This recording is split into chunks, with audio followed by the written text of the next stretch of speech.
At 10 o'clock hours local, U.S. forces were tracking cartel runners who just made a fatal choice in the Eastern Pacific. Their boat hammered along at 50 knots. Fishing boats do maybe 12. These weren't fishers. They were on the run, unaware they'd already been picked up 2 hours earlier. Inside the Ghost, the crew wore quiet confidence. They'd done this run 18 times. Same route, same haul, same protection money to the right people. The helmsman kept glancing at his GPS. On schedule, on course. Beneath the blue tarps, the street value was $42 million, split 5 ways, minus the cartel's take, about $2 million to each man, enough to vanish forever. 4 Mercury outboards screaming at full throttle, skimming the open sea 140 meters off the coast. No other vessel in sight, just a wide, blue promise of escape. But at 25,000 feet, an HC-130J Super Hercules had been circling since 0600. Its AN/APS-154 advanced surveillance radar swept a 200-mile radius, cataloging hundreds of contacts, and the radar operator had flagged this one at 0800. Speed that didn't match the vessel profile, course that cut away from usual lanes, no AIS transponder, 3 strikes. The Hercules sensor operator switched to the Star Sapphire 380 HDC electro-optical system, dialing in from 140 miles out. Through the stabilized zoom, he could count the outboards, see tarps lashed over the hold, and pick out men moving on deck. At 0945, he saw the critical change. The Ghost stopped its zigzags and settled into a straight northing. Cockiness or a fuel economy decision, either way, trouble. The tactical coordinator keyed the encrypted sat phone. Kimball, this is Eyes 1. Target holding 50 knots, steady course. Recommend launch interdiction assets. The feed cascaded over Link 16 to the Kimball's Combat Information Center, onward to Joint Interagency Task Force South and the DEA liaison watching cartel patterns. The Kimball sat 200 meters away at her max of 28 knots, too slow to close the gap herself. But she didn't need to make up the distance. The math was simple. The Ghost would burn through its fuel in 4 hours at that speed. The helicopter could launch, make the intercept, and finish the job while the cutter pushed on to secure the scene afterward. The Ghost was bearing north-northeast at 50 knots, likely heading for a mothership or a coastal rendezvous. Standard cartel playbook: run hard in daylight when visual detection works best because radar blends in with normal traffic. These smugglers had made one fatal mistake, though. They were operating well inside the reach of a unit that had a very specific answer for runners who refused to stop. From a moving helicopter, striking an engine block should be impossible. Hitron had done it 500 times before. Today could be number 501. The MH-65E lifted from the Kimball's flight deck at 1100, twin-turbo mecha engines each delivering 853 shaft horsepower. Unlike the usual search and rescue Dolphin fit most people picture, this airframe had been modified for a very particular mission. The pilot banked hard toward the intercept, climbing to 3,000 feet where fuel burn balanced out. 20 minutes into the hop, the co-pilot called the go fast, a white rooster tail fanning half a mile aft as the vessel screamed away on 4 outboards at full tilt. From 3 miles out, it looked like someone had chalked a line across the ocean. The smugglers kept up their counter-surveillance zigzags, oblivious to the fact they'd been tracked continuously for more than 2 hours. Their pattern was textbook cartel doctrine: change heading every 3 to 5 minutes, never hold a straight course long enough to allow clean intercept math. Against surface units, that tactic worked. A pursuing patrol boat would have to recalculate constantly, wasting fuel with every turn. But the helicopter operated in 3 dimensions. While the smugglers zigzagged left and right, the MH-65E simply flew straight between intercept points, cutting corners the boat could never take. Inside the Ghost, the smugglers were probably doing the math themselves. 4 Mercury 300s each burned about 25 gallons an hour at wide-open throttle. Their tank held maybe 400 gallons. They'd been running for 2 hours, roughly 200 gone. That left about 2 hours of fuel, maybe less once you factored in the extra cargo weight. At their current speed, the mothership rendezvous was 3 hours away. Someone had miscalculated, or the initial sprint had burned far more than expected. Either way, physics was beginning to work against them. Up in the helicopter, things looked different. It had 4 hours of endurance and could refuel on the Kimball if needed. This wasn't a chase anymore, so much as a foregone conclusion unfolding in slow motion. The pilot could afford to be patient, the smugglers could not.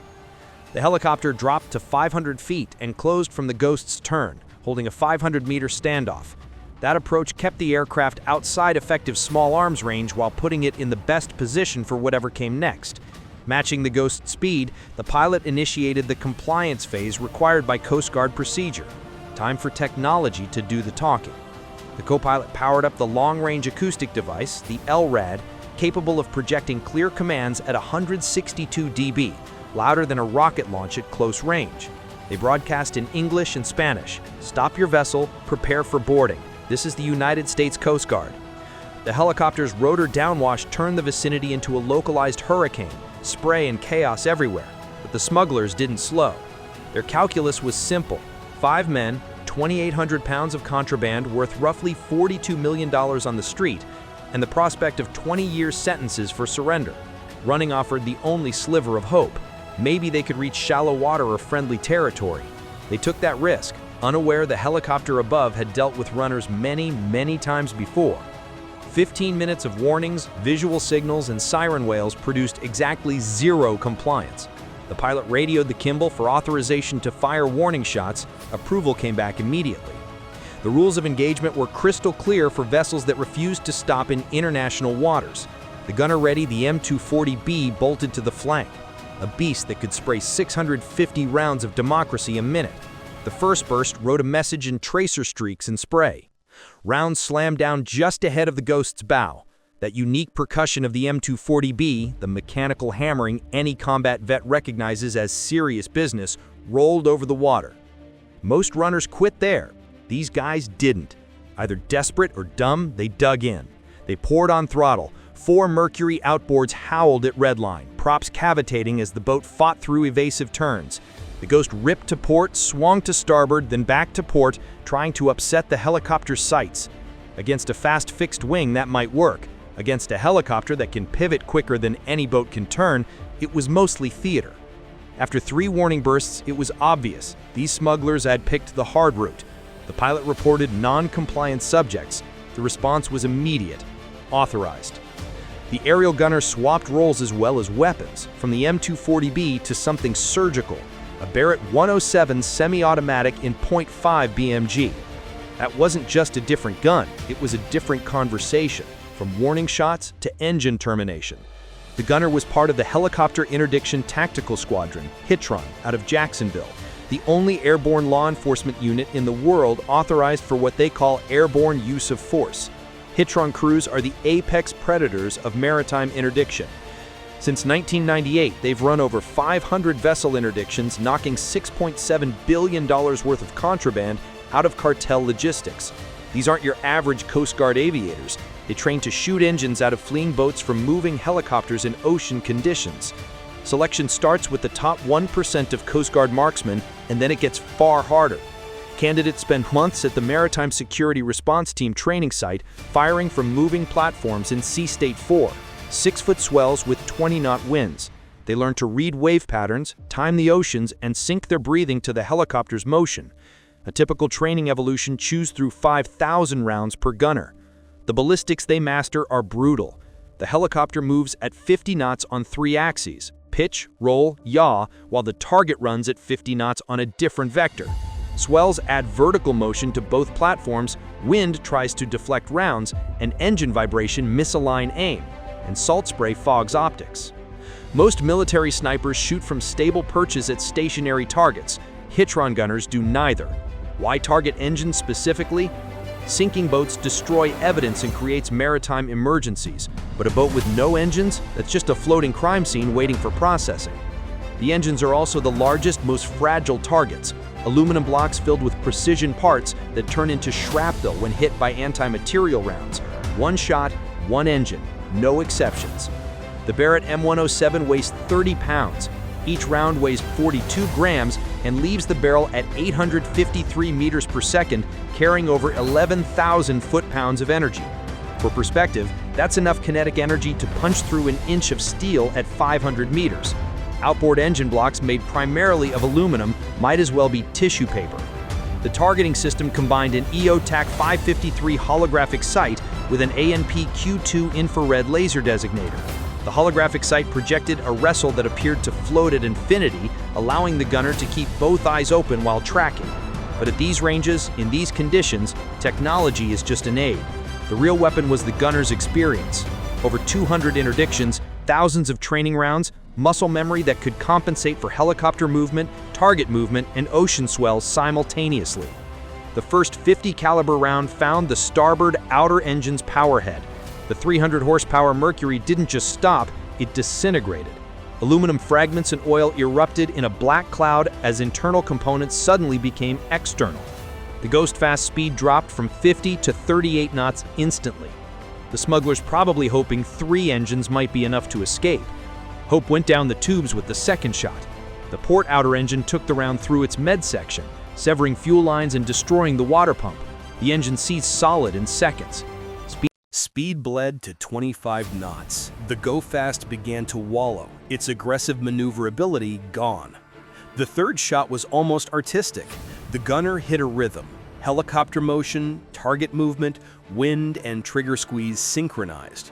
The round entered the starboard inner engine's lower unit and exited the powerhead, hauling internal guts with it. 12 knots now, barely maintaining steerage with one engine trying to push a craft built for 4. The fourth and final shot finished the job. The last Mercury erupted in a shower of metal and oil. The 50 converted raw kinetic energy into mechanical ruin. The Go Fast went from barely controllable to dead in the water. No engines, no options, no escape. On board, the smugglers likely weighed whether federal prison beat a 200-meter swim to shore. The helicopter held overwatch while the Kimball sent in the welcome party. 2 7-meter RIBs, rigid-hulled inflatable boats, punched into the water, each carrying 6 operators from a tactical maritime team. These weren't patrol cops. These were maritime special operations personnel trained for opposed boardings in exactly this kind of non-permissive environment. The 2 RIBs closed in a textbook pincer maneuver. Their 470 horsepower diesels screamed them over the swell at 45 knots. Each RIB carried a tactical law enforcement team, South Squad operators in Level 4 body armor with integrated flotation, M4A1 carbines topped with EOTech holographics, and a stack of less lethal options for anything that might go sideways. The lead RIB would make the initial contact, while the second swung wide to establish supporting fields of fire. The first boat closed on the Go Fast's quarter at an oblique bearing, the coxswain holding perfect spacing while fighting the ocean's roll. At 10 meters, the lead operator rose in the bow, Beta M9 leveled at the smugglers. The 9mm may look modest, but pointed at you, it speaks louder than any Spanish phrasebook. Commands burst out in clipped Spanish, cutting through wind and engine roar, the universal dialect of maritime interdiction. Hands up, nobody move. Get on your knees. 5 men froze amid the tarps over the cargo hold. The second RIB peeled into view off the starboard. 6 more rifles, 6 more operators, a dozen weapons now trained on 5 men who suddenly wished they'd chosen a different career path. The smugglers shuffled forward together, hands high, palms on their bellies. But these 5 weren't the only headache of the day. Their boat, effectively a stateless vessel under international maritime law, was about to become its own Viking funeral. The disposal team doused deck and hull with accelerant, likely the same fuel that fed the ribs, and with less ceremony than an Olympic torch lighting, an operator tossed a single flare aboard. The instant it hit the planks, the Go Fast became the most expensive bonfire on the ocean. They watched it burn for hours. Only after it sank beneath the waves did the crew ferry the detainees and cargo to the nearest U.S. port for processing. Bye for now.